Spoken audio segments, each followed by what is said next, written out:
Good afternoon, everyone. It is 2 o'clock p.m. Eastern Time on May 21st, and we are here today for Almost Painless Politics, or How to Conduct a Civil Candidate Forum. My name is Valerie Edgeworth. I am one of the CE consultants here at the Kentucky Department for Libraries and Archives, and our presenter for today is Cathy Watson. Cathy is the director at the Estill County Public Library. We're so glad you all could join us today. If you've not had a chance to download today's presentation slides, they have been made available here in the bottom left-hand corner. They will also be made available again at the end of today's presentation. We'd like to give a shout out to the Institute for Museum and Library Services for helping sponsor today's webinar. And with that, I'm going to go ahead and change our screen here and turn things over to Cathy. If you've got any questions for Cathy during today, please feel free to go ahead and type those in the chat box, and I'll make sure that they get answered. All right, Cathy. Thank you, Valerie. Thank you, everybody, for being here. I hope all of you have been to the polls today and cast your vote, done your job as a citizen, and that's a big part of why we are here and doing this presentation today. Libraries are important partners in the community as far as providing opportunities for civic engagement and as partners in promoting civil discourse. And as we planned our series of candidate forums last year, one of the things that we were most interested in was making sure that we were operating in an environment where people were free to ask questions, but that everything was done in a very positive way without opportunity for digressing into the negative and mudslinging, that sort of thing. So let's go ahead and get started. Just as a little bit of background, in 2018, when everybody had a chance to register who wanted to be on the ballot, there were over 70 local candidates, and almost every office in our courthouse was up for grabs. There was only one person who either was uncontested or who was not retiring. So that left a lot of positions open. County Judge Executive, County Clerk, Circuit Clerk, pretty much everybody except the PVA. So this is a daunting task for me, just as a voter, to think about what kind of information I was going to need to be an informed voter. So I started talking with some other community partners who had done political forums in the past, and that's how this all got started. The purpose of our forums was to encourage voters to make informed choices about the primary election. It doesn't do any good to go to the polls if you don't know anything about the candidates, because you are making choices that are going to have a lasting impact on you and on your community. We also wanted to provide an opportunity not only for us to make informed choices, but we wanted to know what the candidates had to say, what their platforms were about, what they believed in, why they were running for office, and we wanted to do that without negativity and either toward other candidates or toward the opposing political parties.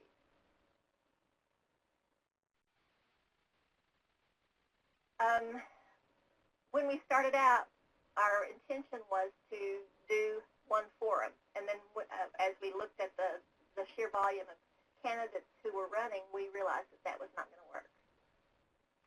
We also knew that we couldn't do it alone, so we reached out to our community partners, and I'm just going to share sort of a timeline of what worked for us.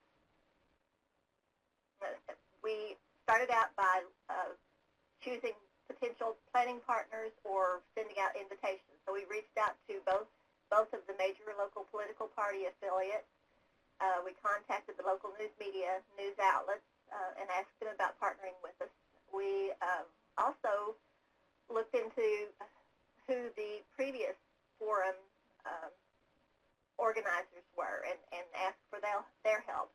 And then we just contacted people who are active in our community that we thought might have an interest in helping us put this series of forums on. We invited also outspoken advocates for civic engagement to be a part of our planning process as well. I arranged an initial meeting once I had contacted the parties that I thought might have an interest. We also posted on Facebook and invited people to take part, even if they hadn't been people that we had reached out to. I'm going to go through a timeline of from the very beginning of our process of planning all the way up through conducting the forum. So the earliest thing, of course, that you have to do is find out who the candidates are. So I contacted our county clerk as soon as the filing deadline had arrived, and she provided a list of all the candidates who were running for local office, and she provided their contact information. At that point, it was necessary to contact and invite the potential partners to an initial meeting, and we set the meeting up at one of our local restaurants that's just down the street from the library. We also made sure that we included the local news media because we knew that they would be invaluable in helping us get the word out and then also in covering the forums themselves. Before leaving our initial meeting, we all shared our contact information with everybody who was committed to taking part, and everyone who attended that initial meeting ended up deciding that they did want to be a part of the process. So at that point, we began delegating responsibilities, everything from securing forum host location to finding MCs, moderators, and so on. And we suspected that our meeting room would not be large enough to conduct these forums. We have seating space for about 36 people, and we hoped that the number of people attending would be too large for us to do the process here in our meeting room. It would have been a lot handier to be able to do it here, but we felt that we were going to need additional space. So all of those jobs were delegated to different people who attended the initial meeting. And then we went ahead and scheduled our subsequent meetings leading up until the primary election in May. And then we began making personal contact with the candidates to make them aware of the fact that we were going to conduct the forum and to ask them to participate in it. The newspapers also did a great job. As soon as we had our initial meeting, both newspapers did a great article on what was coming up, and just to give everybody a heads up, both the candidates and the voters. Of course, we began with publicity. So as soon as our initial meeting was over, we came up with a press release that was put in both of the local papers, and I've put a sample of our press release on the screen here so that you get an idea of just how simple it was. It didn't need to be anything super elaborate. And we, of course, provided our contact information. We mentioned the partners who were working with us on setting up the forums and so on. So that ran in the newspaper several weeks before the candidate forums actually began.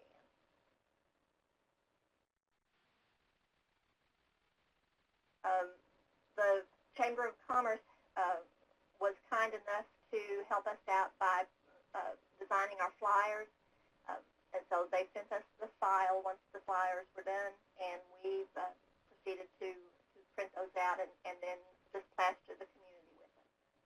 And the flyers gave all of the dates for the forums as well as which offices were going to be included in each week's forum. And we did all the forums on Thursday evening from 6 o'clock until 8 o'clock p.m. And we tried to stay within that time frame each week, despite the fact that some weeks we had a really large number of candidates to hear from. And then this slide also with the flyer shows who our partners were. The Estill County School System agreed to host the forums, which we were very pleased about because we had access to their auditorium with quite a large seating capacity. The Estill Action Group is a group of young people in the community who've been involved in pretty much everything. They're interested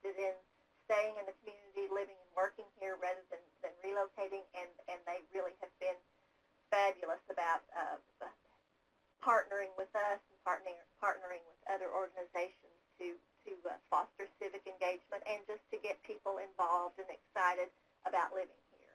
And then Pickup Country, a local radio station, actually in Stanton, did a lot of work for us, including broadcasting each one of our forums live. So partners are so very important in doing this process.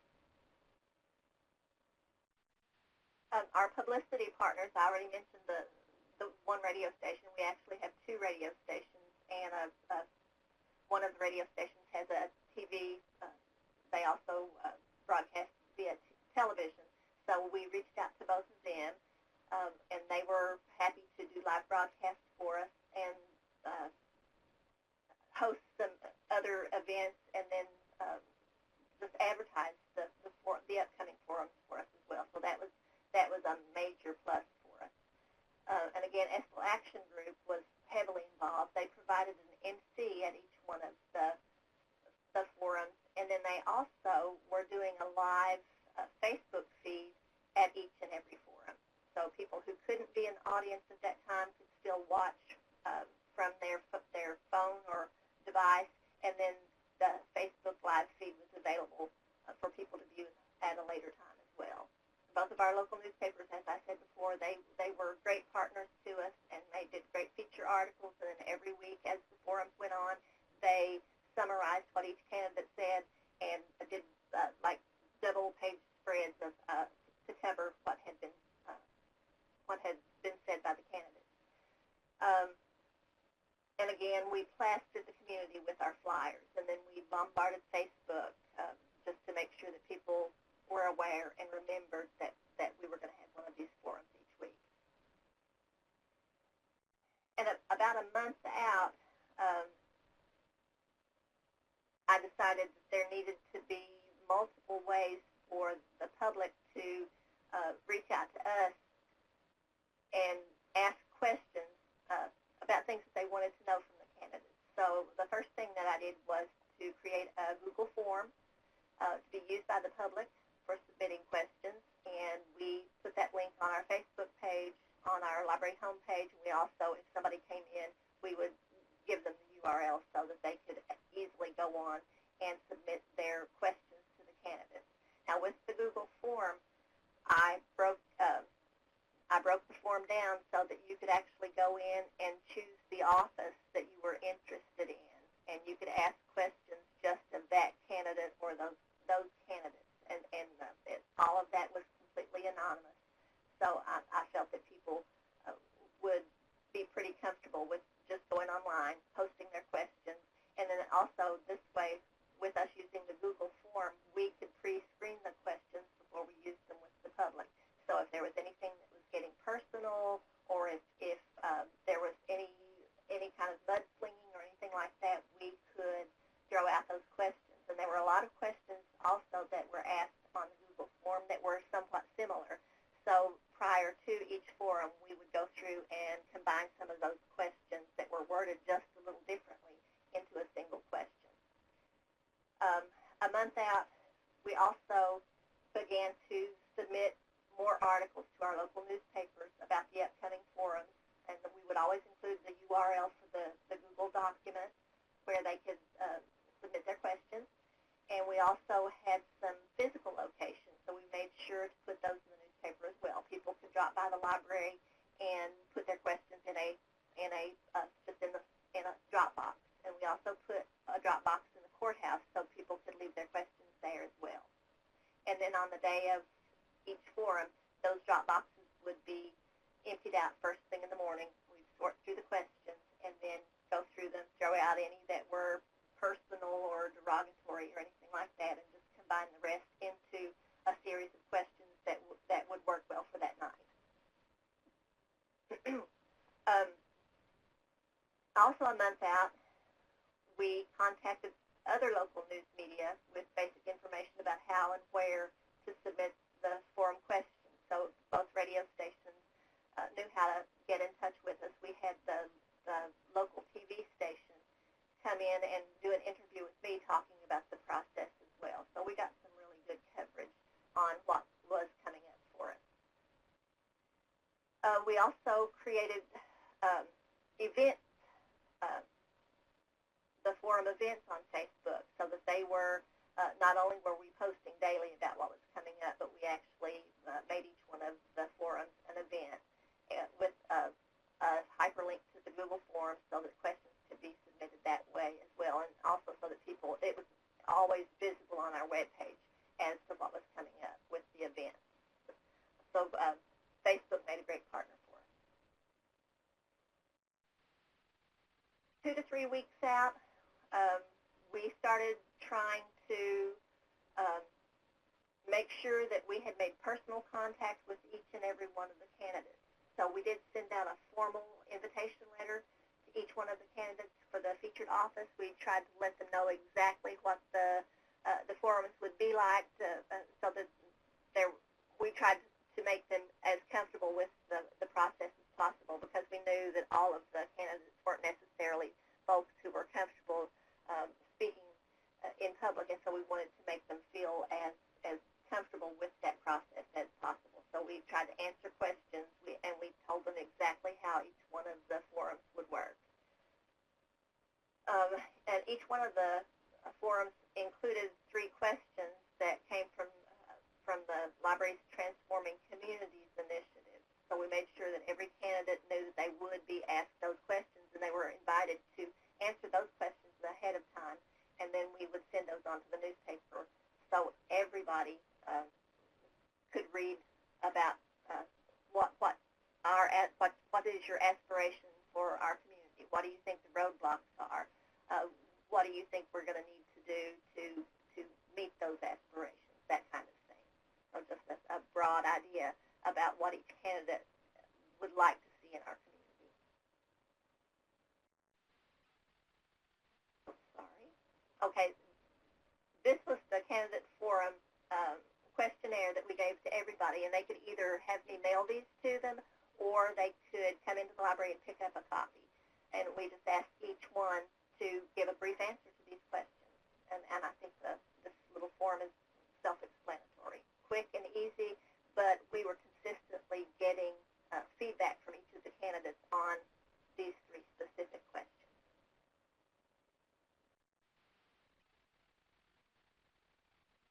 Two to 3 weeks out again, prior to each one of the forums, we would confirm the venue, which was the high school, for the candidate forum.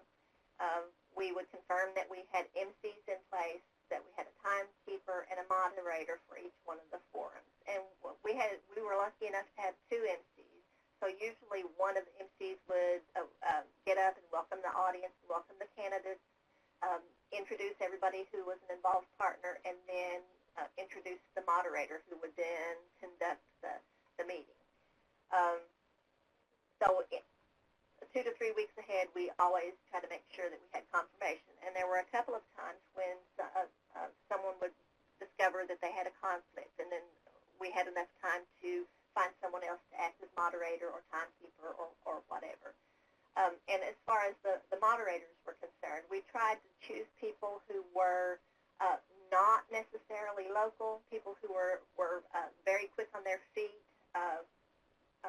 verbally. We had at least one person who works for a radio station, who was a broadcaster, and she did several of our forums for us.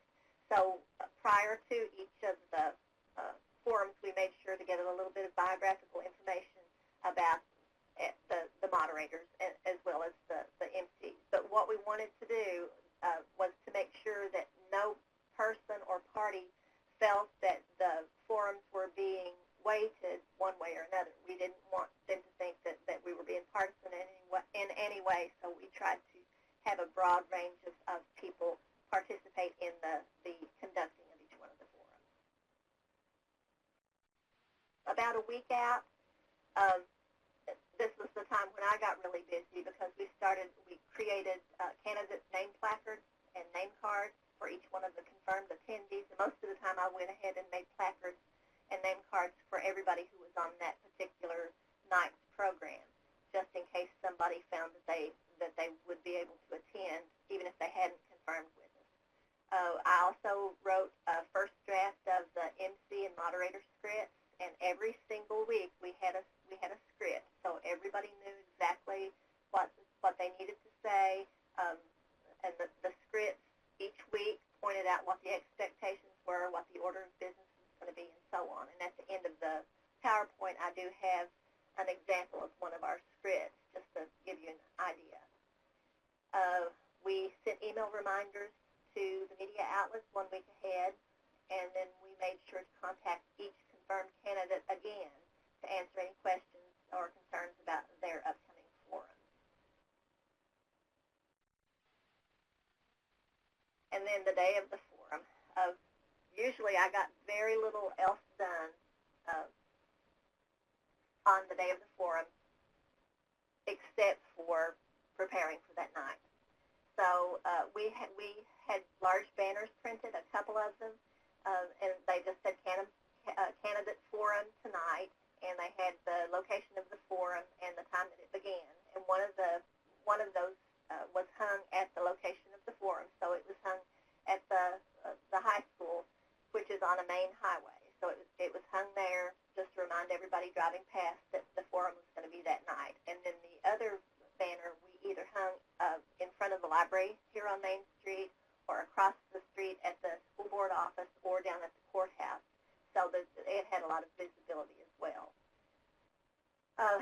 That day we would also collect and print all of the submitted questions for that night's forum. And one important point, nobody saw the questions but me prior to the night's forum. So I would collect all the questions, and then I would edit and combine similar questions, throw out ones that were deemed inappropriate. And very often I had to create questions too, because a lot of times the questions for a particular group of candidates would be very, very similar, and we needed more questions. So I would go to what the statutory duties of that office were, and I would compose questions of my own that dealt with whatever the statutory duties were, to make sure we had a well-rounded selection of questions and that we had enough questions for all of the candidates. I made final changes to the moderator and MC scripts on the last day, and there was at least one time where we had a change up with the moderator, so that was a last-minute scramble to get the script ready. I would arrive at the location 30 to 60 minutes prior to the start time. And when I would get to the high school, someone else would have already been there. There's a lady at our board office who was instrumental in helping us get everything set up, and she would already be there. She'd have the stage set up and ready to go. The local florist provided ferns so that we had little decoration on the stage, so all that stuff would be in place. And pretty much when we got there, all we had to do was arrange the moderator's table and just greet our candidates and be ready to go. And as far as the setting up cameras and sound systems and everything, the local the local radio station did all of that, and then Estill Action Group, the group of young people who are taking such an interest in our community and trying to promote civic engagement, they would already be there and have their camera set up to do Facebook Live. And then at that point, we would make sure that we were out front to greet candidates as they arrived, and then we'd direct them to the staging area. And another thing I wanted to mention is that I would take our question boxes to the high school each week and make sure that we had printed out Google questionnaire forms so that people could write their questions there and submit them in the box for the next week, not for that night forum, but for whichever candidates were going to be featured in the forum for the following week.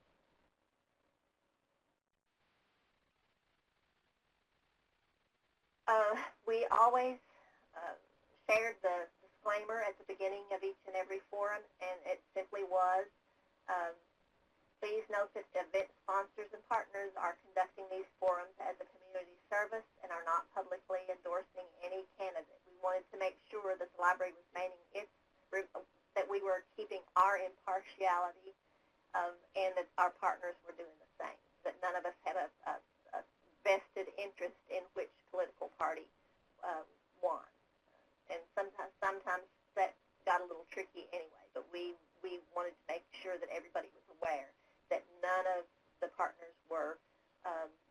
publicly supporting any one particular candidate.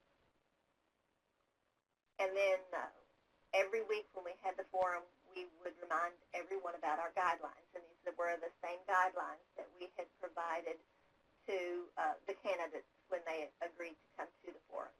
So we would simply ask, and this was a part of the script, we asked that all cell phones be silenced or turned off during the forum. We asked that audience members be respectful of the facilities and refrain from bringing food or drinks into the auditorium, and we'd always be sure to thank the high school publicly for allowing us to be there. And then, of course, it's important, you've got to know where the restrooms are.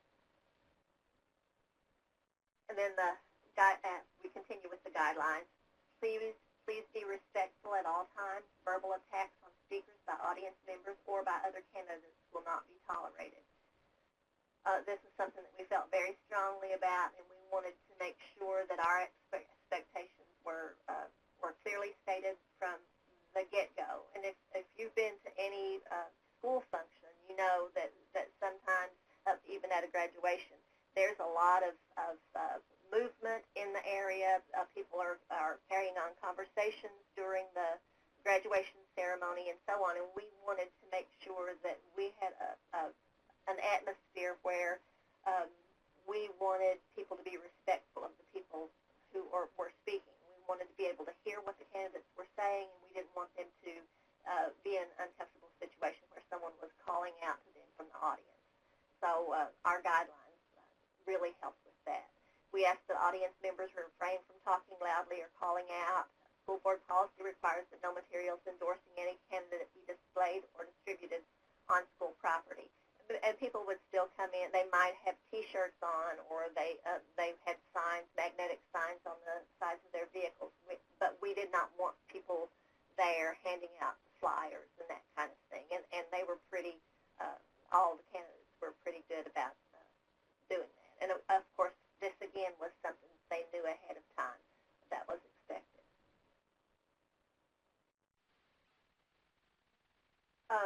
Guidelines continued.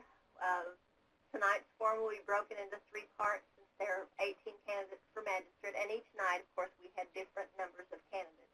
I think the magistrates this was the largest number that we had at any given night. So we explained that we would take those candidates by district. So the District 1 candidates would go first, and then District 2, and so on. But within the district, we wanted to make sure that the order of speaking was completely it was completely random. So with each group, the order in which candidates speak will be determined by random drawing, and our moderator did this. She would take the name cards for each candidate who showed up that night. She would simply shuffle them and then draw out names. And as she drew out the name of a candidate, that person would walk up on stage and take the first seat. So she would do that throughout the process until everyone was seated on the stage.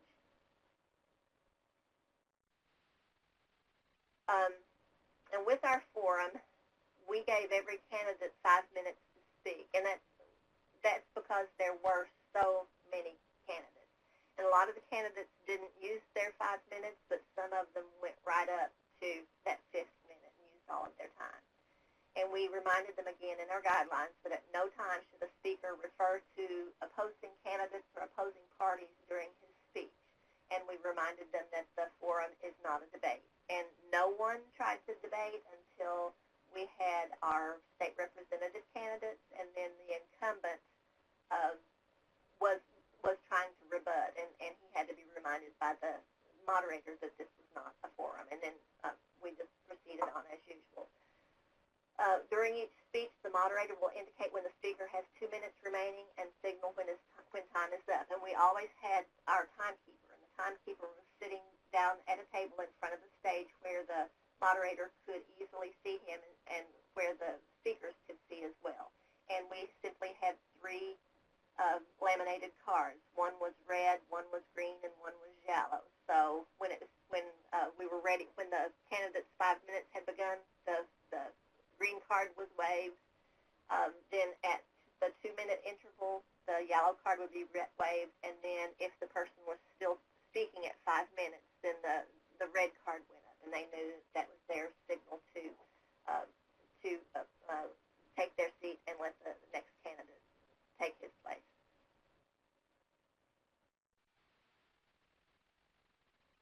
Once every candidate had spoken, once every candidate has spoken, all candidates will have the opportunity to draw and answer a question submitted by the public. And every candidate got to have what I'll call a fresh question. So each candidate comes up, draws a question, they answer that question, and then that question is then passed on to the rest of the field, proceeding in order in which the candidates' names were originally drawn. So everybody got a chance to answer every question, and everybody got a chance to be the first to answer a particular question. Here's what our question submission form looks like. And again, people could choose just the office that they wanted to submit a question for, or they could submit questions for everybody.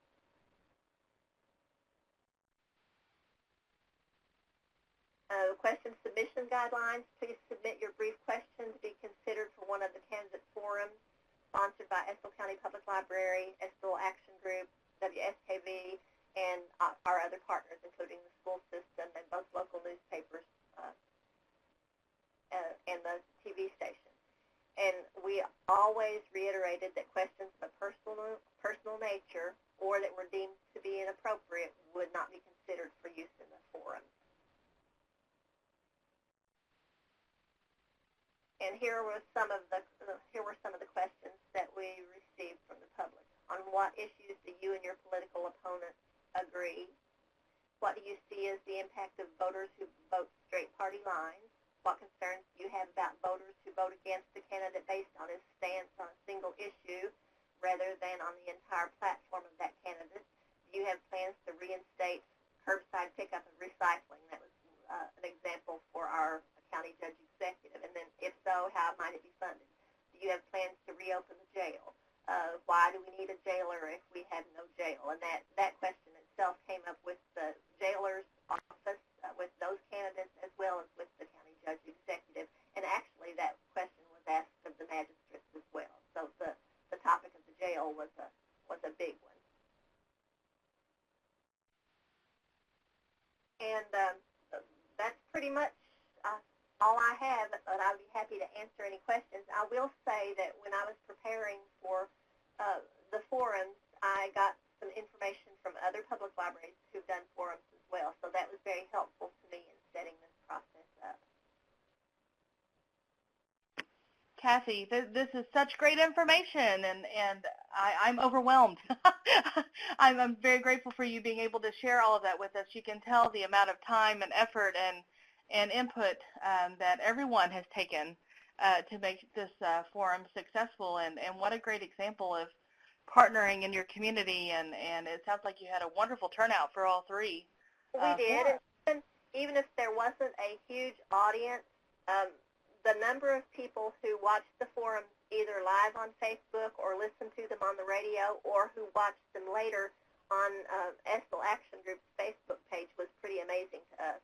And you know, you wonder if doing these kinds of things has any impact on the election, and really it does. There was one instance where this was our state representative's race. There was a difference of 7 votes between the incumbent and his opposition, and somebody made a comment to me later that the candidate forum here made the difference in that election, because it's almost certain that the incumbent would have won had it not been for his participation in the forum and the questions that he answered. We just got a question from Christy here on wanting to know, did you have any law enforcement present at the forums? No, we did not. And again, it was very placid. There was never any ugliness, and I think our making that expectation known both in all of our coverage in the newspaper, on radio, on Facebook, and to the candidates themselves made a big difference. that's certainly, until it came to be the night of the sheriff's forum, no, we didn't have any law enforcement presence.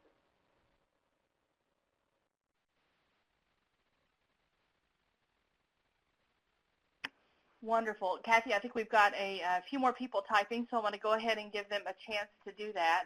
Okay. And while they are typing in their questions, comments, I'm going to go ahead and move our screen over here. A couple of things just to help close us out here. Again, we've got plenty of time, so keep asking the questions. Again, we want to thank the Institute for Museum and Library Services for helping sponsor our webinar today. Here's a few of our upcoming webinars. We've got an awesome Girls Who Code webinar tomorrow, learning more about that partnership, and a great informational session on the census for 2020 coming up, as well as some E-rate and public library trustees. So don't forget to check out the calendar. If you're not already following us on social media, I encourage you to go ahead and do so. Also, we have the handouts and slides available again for download. Any other questions for Cathy at this time? Or Cathy, anything else you want to add? I want to encourage libraries to do more of this. It has a huge impact on your community, and it also gives the library some visibility, and it's a positive thing. I've had several people come and tell me how important the forums were and how much information they gained from it. So don't be faint of heart. Step in and take the plunge. That is wonderful advice, Cathy. I appreciate you sharing that. I am going to go ahead real quick and open up our survey link. This should go ahead and open up a browser page on everyone's computer. Again, this information is crucial for us to continue our funding with the Institute for Museum and Library Services, and we would greatly appreciate you taking a few minutes just to fill out this brief 5-question survey. Shouldn't take you more than a minute or two. If we have no other questions at this time, we will go ahead and close out today's training. Again, I want to thank Cathy for taking time out to describe this wonderful program and the setup that you have. And this is going to be such a great resource for libraries in the future who want to consider having a forum of their own and creating those partnerships in town. This was all great, wonderful, and useful information. So very grateful we could get this recorded today, and the recording will be made available on our archived webinars page within the next week. So thank you all again for attending. Cathy, thank you so much. Thank you. I'll stay on the line for a few minutes. If anyone's got any other questions, we're happy to hang out. If not, I hope everybody has a good rest of the day. Thanks, everyone.